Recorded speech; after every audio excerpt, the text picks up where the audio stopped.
अस्सलाम वालेकुम। मैं doctor Mavi Shaikh homeopath clinic से आप सबका खुशामदीद। आज जिस न्यू टॉपिक इन्फॉर्मेशन के साथ आए हैं उस टॉपिक का नाम है एनोरेक्सिया यानी कि लॉ ऑफ एपेटाइट यानी कि भूख का ना लगना। बहुत सारे पेशेंट आपके पास ऐसे आते हैं कि जिनको भूख नहीं लगती, खाना नहीं खाया जाता है।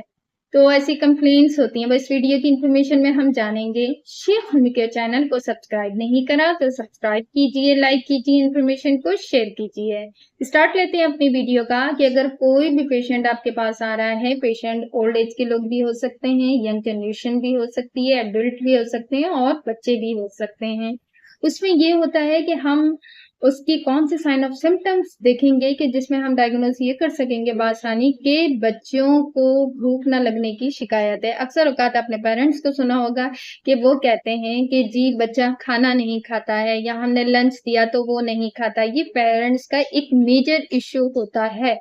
और कुछ आपने देखा होगा कि यंग जनरेशन है, अगर वो जंक फूड की तरफ जाती है, उसका इस्तेमाल करती है तो भी खाना नहीं खाती है। अच्छा, बात करते हैं फिर हम ओल्ड एज के लोगों की कि वो खाना क्यों नहीं खाते हैं। तो उनके साथ जैसा कि आप सब जानते हैं कि अगर फिजिकल वर्क नहीं है, एक्सरसाइज नहीं है या अच्छा डाइट प्लान नहीं है तो भी ऐसा हो सकता है। अपने आप को एक्टिव रखने के लिए अपने आप को मेंटेन भी रखना पड़ता है।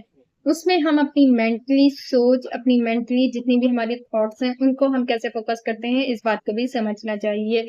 जो समझदार हैं, वो समझते हैं, जो नहीं है, जिनमें इतना सेंस नहीं है, तो वो किस तरीके से इसको डील करेंगे। अगर हम एज़ अ नॉलेज हमारे पास आ रहे हैं, तो हमने ये पूछना है बच्चे से कि उसकी क्या लाइक्स हैं, क्या डिसलाइक्स हैं। फिर उसमें ये कि अगर कोई बच्चा है, तो उसमें हम ये देखेंगे कि इसको मैदे में तो कोई तकलीफ नहीं है, इसका डाइजेस्टिव सिस्टम ठीक है या इसको खाना खाने के फ़ौरन बाद कोई वोमिट या नोज़िया तो फीलिंग नहीं होती है, या कुछ लोगों को खाने की स्मेल से भी ऐसा होता है कि वो नहीं खा पाते हैं, उनको हैवी लगना पड़ता है। कुछ लोग थोड़ा-सा खाते हैं और छोड़ देते हैं और कुछ लोगों के साथ ऐसा होता है कि हैवी चीज़ें उन्हें नहीं पसंद होती हैं, जैसे उन्हें बाहर के जंक फूड पसंद होते हैं, इसकी वजह से भी होता है। कुछ लोगों को ज़बान, ये जो टंग हमारी होती है, व्हाइट कोटिंग हुई हुई होती है, तो इसकी वजह से भी होता है। कोई लिवर डिसऑर्डर ना हो, कोई इंटेस्टाइन की कोई प्रॉब्लम नहीं हो या कोई ऐसे क्रॉनिक डिजीज में इन्वॉल्व ना हो जिसकी वजह से एनोरेक्सिया की प्रॉब्लम हो जाती है। हम जितना अच्छा फिजिकल वर्क करेंगे इतनी बॉडी हमारी एक्टिव रहेगी और जितनी बॉडी एक्टिव रहेगी उतनी अच्छी हमारी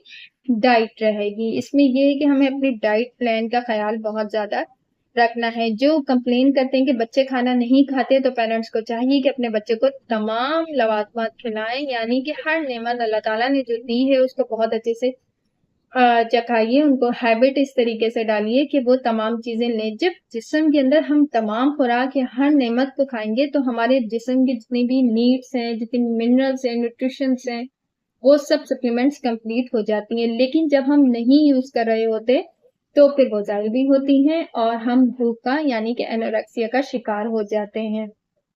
ज़्यादा कोल्ड ड्रिंक वगैरह का इस्तेमाल ना करें।